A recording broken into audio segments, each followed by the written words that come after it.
Who? When did?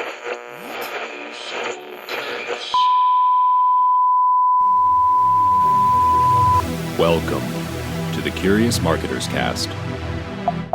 Error. Action not allowed. Good artists borrow, great artists steal. So let's be great marketers and steal an idea today. I heard about this idea via Seth Godin. It is Daniel Dennett's concept of the intentional stance.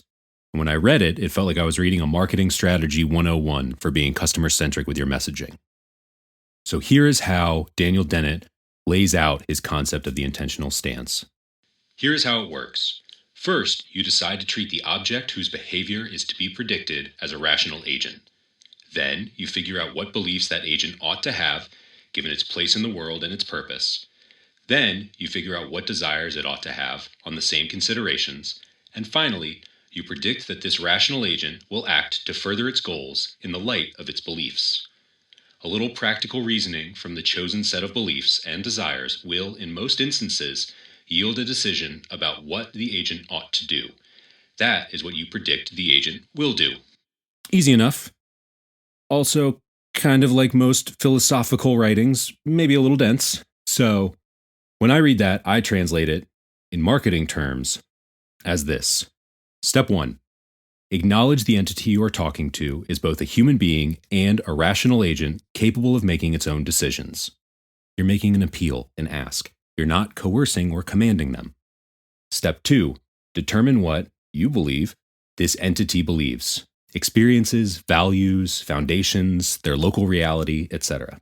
Step 3. Determine what you believe this entity desires.